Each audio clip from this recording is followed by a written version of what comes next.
Competition academy के सहयोगी channel the Guru academy पर आप सभी का स्वागत है। आशा करते हैं कि आप सभी लोग अच्छे होंगे।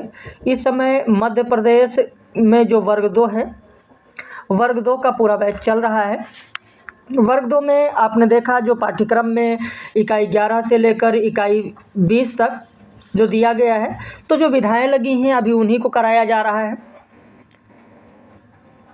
आपने देखा कि इकाई 12, 13, 14, 15 में इन सब में जो रचनाएं लगी हैं कराई गई। इकाई जो 16 है, इकाई 16 में सुभद्रा कुमारी चौहान की कविता कराई गई।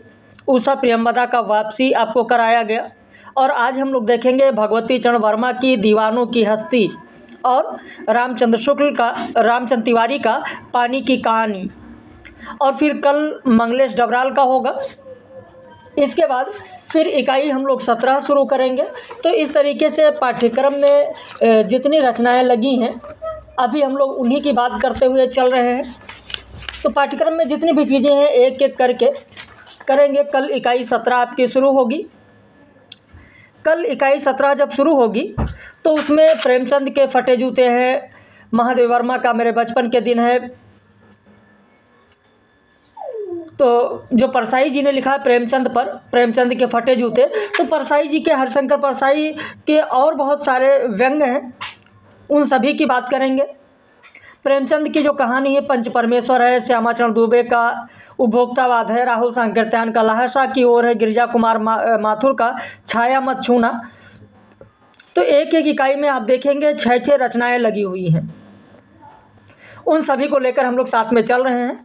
जैसा कि मैंने टारगेट दिया था कि 20 फरवरी तक इकाई 20 तक कंप्लीट हो जाएगा, लेकिन संभवतः 20 से अब वो 22 या 23 फरवरी हो रहा है, क्योंकि थोड़ी समस्या आ गई थी। मैंने बताया भी था, आप सभी लोगों को सूचित भी किया था।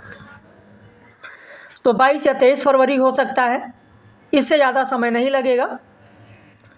तो इकाई जब 20 तक हो जाएगी उसके बाद में 11 से 20 तक जितनी रचनाएं लगी हैं अभी पूरा डिटेल पढ़ाया जा रहा है।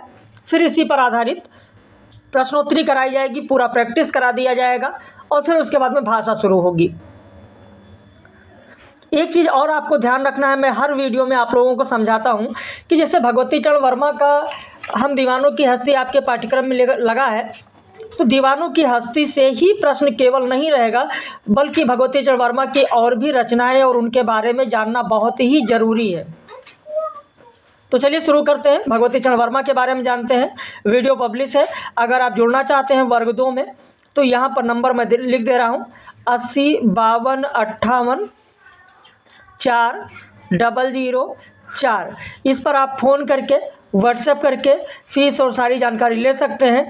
दूसरा नंबर लिख लीजिए 97 21 46 27 40। इन दोनों में से किसी पर भी आप व्हाट्सएप करके या फ़ोन करके फीस और सारी जानकारी ले सकते हैं। तो शुरू करते हैं। कॉपी पेन लेकर बैठा करें। भगवती चरण वर्मा का जन्म 1903 ईस्वी में उत्तर प्रदेश के उन्नाव के सफ़ीपुर में हुआ। इनका देहांत 1981 ईस्वी में हुआ। इनके पिता का नाम था देवी चरण वर्मा। ये प्रमुख उपन्यासकार, निबंधकार, कहानीकार और अन्य विधाओं में भी अपनी लेखनी इन्होंने चलाई है। इन्हें साहित्य और शिक्षा के क्षेत्र में भारत सरकार द्वारा पद्म भूषण से भी सम्मानित किया जा चुका है। ये प्रमुख प्रेमचंदोत्तर युग के उपन्यासकार और छायावादी कवि के रूप में भी जाने जाते हैं। छायावादी कवि में तो खैर 4 ही हैं, छायावाद के ब्रह्मा विष्णु महेश, लेकिन और भी कवि हैं। जैसे भगवती चरण वर्मा ने भी छायावाद में लिखा है। इन्होंने लिखा है कि मैं मुख्य रूप से उपन्यासकार हूँ, कवि नहीं। आज मेरा उपन्यासकार ही सजग रह गया, कविता से लगाव छूट गया है। इनका पहला उपन्यास है पतन। अब यहाँ से आपके लिए प्रश्न बन रहा है कि इनका पहला उपन्यास कौन सा है, यह किस प्रकार के उपन्यासकार माने जाते हैं, किस प्रकार के उपन्यासकार माने जाते हैं। मैं कहता हूँ बार बार कि कॉपी पेन लेकर बैठा करें। व्यक्तिवादी उपन्यासकार। भगवती चरण वर्मा किस प्रकार के उपन्यासकार हैं, तो व्यक्तिवादी उपन्यासकार हैं। इनका पहला उपन्यास कौन सा है, पतन उपन्यास। पतन उपन्यास का प्रकाशन वर्ष क्या है, 1928 ईस्वी है। वैसे पतन में यह नहीं पूछा जाएगा आपसे कि पतन उपन्यास की विषय वस्तु क्या है, ये नहीं पूछा जाएगा, लेकिन फिर भी जानकारी के लिए अगर ध्यान रखें तो आपके लिए बेहतर होगा। इस पतन में नवाब वाजिद अली शाह के जीवन और उनकी विलास प्रियता का चित्रण किया गया है। यानी नवाब वाजिद अली शाह के पतन की बात की गई है। ये यथार्थ पर आधारित नहीं, यथार्थवादी उपन्यासकार ये तो है नहीं, इसलिए ये यथार्थवाद पर आधारित नहीं है, बल्कि ये कल्पना पर आधारित है। किस पर आधारित है? कल्पना पर आधारित है। उन्होंने ऐतिहासिक तथ्यों की छानबीन नहीं की है, बल्कि इस पतन में ये दिखाया गया कि लखनऊ के पतन का कारण क्या है, तो नवाब की विलास प्रियता है, किस्सागोई रूप में कह सकते हैं। तो इनका ये पहला उपन्यास है। कभी कभी ये भी देखने को मिलता है कि पहला उपन्यास तो सही है, लेकिन लिख दिया गया कि भगवती चरण वर्मा का पहला उपन्यास पतन है, दूसरा उपन्यास कौन सा है ना। तो कभी कभी ऐसा पूछ लिया था। दूसरा उपन्यास है चित्रलेखा। दूसरा उपन्यास चित्रलेखा है। दूसरा उपन्यास है चित्रलेखा, जिसका प्रकाशन वर्ष है 1934 ईस्वी, 1934। अब चित्रलेखा इसलिए पूछा जा सकता है क्योंकि चित्रलेखा उपन्यास से इन्हें बहुत ख्याति प्राप्त हुई, और इसलिए भी महत्वपूर्ण है कि चित्रलेखा उपन्यास के सृजन की प्रेरणा भगवती चरण वर्मा को अनातोले, फ्रांस की सुप्रसिद्ध कृति जो थाया है, जिसे ताइस कहते हैं, थाया, उसके अध्ययन से प्राप्त हुई प्रेरणा इनको। अनातोले इसलिए, और ऐसा भी प्रश्न बन सकता है कि भगवती चरण वर्मा के किस उपन्यास पे अनातोले की रचना थाया का प्रभाव है। तो इस तरीके से इसको जरूर ध्यान रखिए आप। इन्होंने थाया उपन्यास कहाँ पढ़ा था? खैर ये सब इतना डिटेल में नहीं पूछेंगे, लेकिन फिर भी थोड़ा जानकारी ध्यान रखिए। ये हमीरपुर में एक लाइब्रेरी थी। हमीरपुर में एक लाइब्रेरी थी। उस लाइब्रेरी में थाया नाम का उपन्यास इन्होंने पढ़ा था। और इस थाया की प्रशंसा किसने किया है? तो बालकृष्ण शर्मा नवीन ने किया है। इस पर भी आधारित प्रश्न पूछा जा सकता है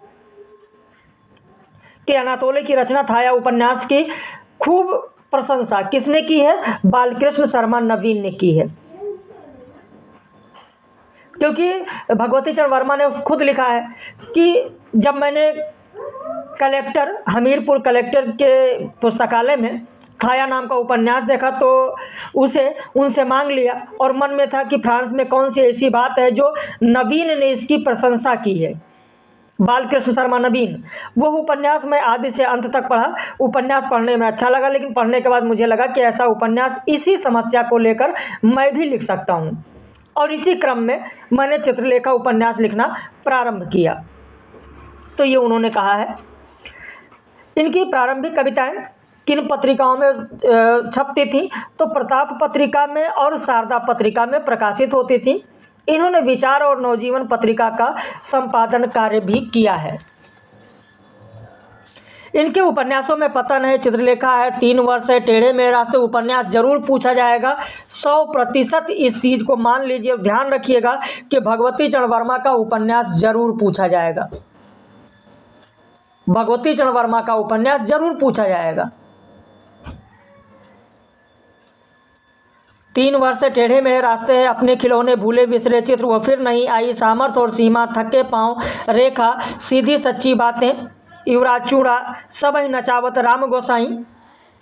ये भी खूब पूछा जाता है परीक्षाओं में, सबही नचावत राम गोसाई।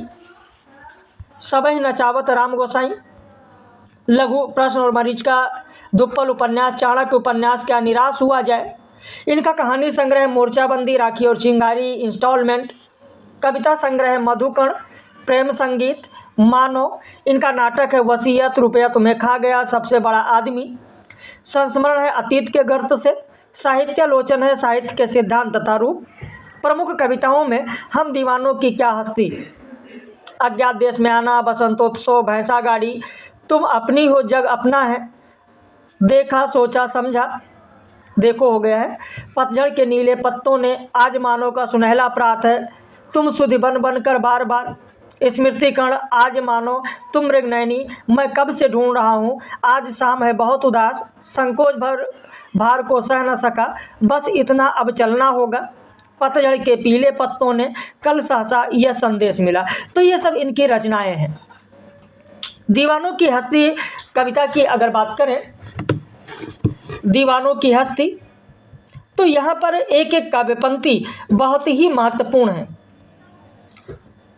हम दीवानों की क्या हस्ती है, आज यहाँ कल वहाँ चले, और मस्ती का आलम साथ चला, हम धूल उड़ाते कहाँ चले। हम दीवानों की क्या हस्ती, दीवाना किसे कहते हैं, जिसको कोई फिक्र नहीं होती है, कोई चिंता नहीं होती है, चिंता नहीं होती है। और ऐसा किस में पाया जाएगा, ऐसा पाया जाएगा जो स्वाधीनता सेनानी होगा, जो स्वाधीनता सेनानी होगा। हस्ती मतलब औकात, कहते तुम्हारी क्या हस्ती, यानी तुम्हारी क्या औकात, तुम्हारी क्या सामर्थ्य है। यानी बेफिक्र रहकर मस्ती का जीवन जीने वाले स्वतंत्रता सेनानियों की कार्य प्रणाली, उनका व्यवहार, उनका मनोदशा दिखाया गया कि हम दीवानों की क्या हस्ती, आज यहाँ कल वहाँ चले, मस्ती का आलम साथ चला, हम धूल उड़ाते कहाँ चले। यानी आज़ादी के लिए अपना सब कुछ न्यौछावर करने को तत्पर वीरों का जो मन में जोश जो है वो भरा हुआ है।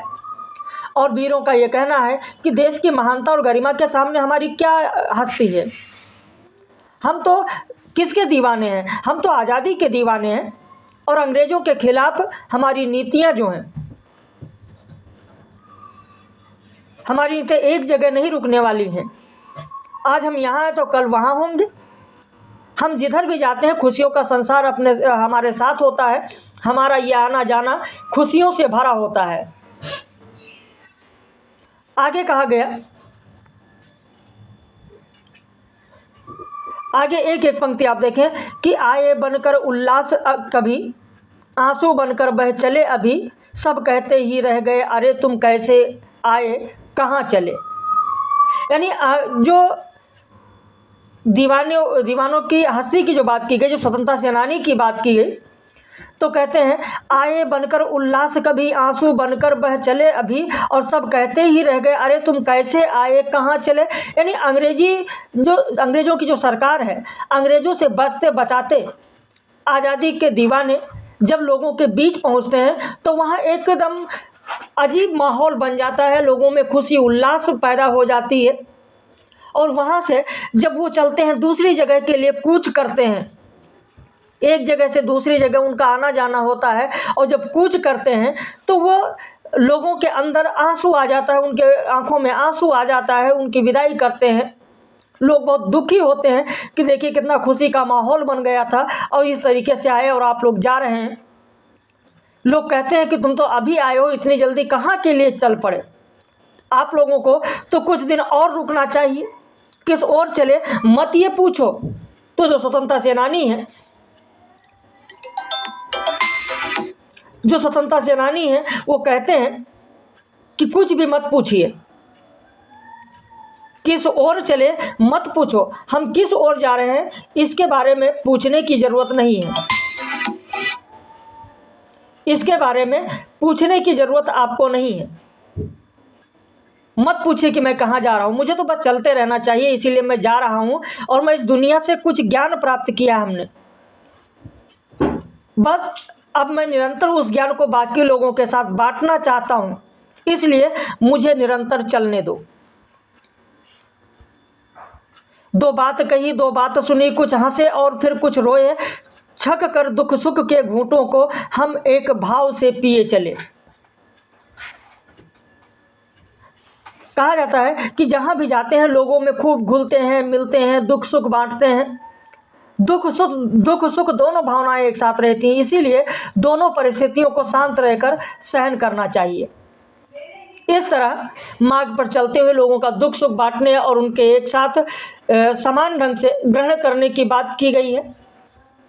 हम भिखमंगों की दुनिया में स्वच्छंद लुटा कर प्यार चले, हम एक निशानी उर पर ले असफलता का भार चले, हम मान रहित अपमान रहित जी भर कर खुलकर खेल चुके, हम हंसते हंसते आज यहाँ प्राणों की बाजी हार चले। ये दुनिया बहुत ही स्वार्थी है। ये जो दुनिया है, ये दुनिया बहुत ही स्वार्थी है। लोग स्वार्थ के इतने अंधे हैं कि बस भिखमंगों की तरीके सबसे कुछ ना कुछ मांगते ही रहते हैं, लेकिन कभी स्वार्थी नहीं है। इसलिए उन्होंने स्वार्थी दुनिया पर बिना किसी शर्त के अपना अनमोल प्यार लुटाया है और लोगों को प्यार बांटने का एहसास दिया है। उन्होंने जीवन में काफ़ी बार असफलता और हार का स्वाद भी चखा है, लेकिन इसका बोझ उन्होंने कभी किसी दूसरे पर नहीं डाला। आगे कहा गया है कि अब उनके लिए दुनिया में कोई भी अपना पराया नहीं। जो लोग एक मंजिल पाकर वहीं ठहर जाना चाहते हैं, उन्हें सुखी और आबाद रहने का आशीर्वाद दिया गया, लेकिन स्वयं एक जगह बंध कर नहीं रहना चाहते, इसलिए उन्होंने अपने सभी सांसारिक बंधन तोड़ दिए। अब वो अपने चुने हुए मार्ग पर आगे बढ़ते जा रहे हैं। इसी में उन्हें खुशी है, आनंद है, संतुष्टि है।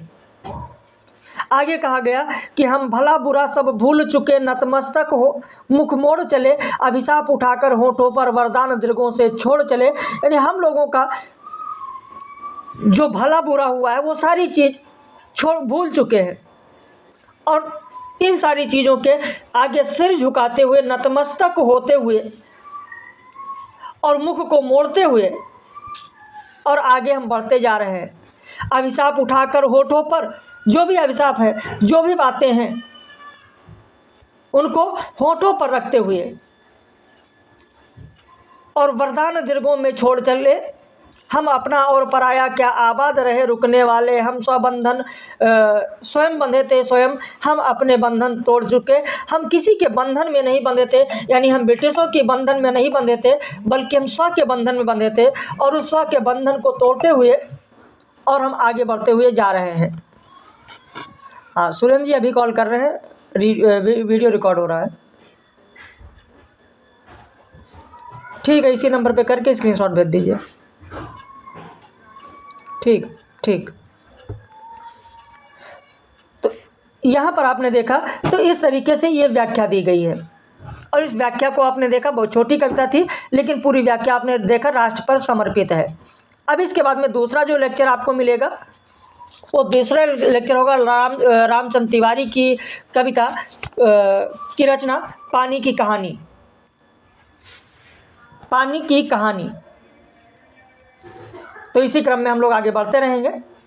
बाकी अगर आपको जुड़ना है तो आप ज़रूर हमारे दिए गए नंबर पर संपर्क कर सकते हैं, फीस और सारी जानकारी ले सकते हैं।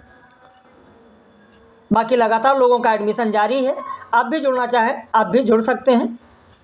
फीस और सारी जानकारी के लिए मैंने नंबर बता दिया है, उस नंबर पर संपर्क कर सकते हैं। एक बार पुनः नंबर आप लिखना चाहें लिख लें, 80 52 58 4 004 97 21 46 27 40।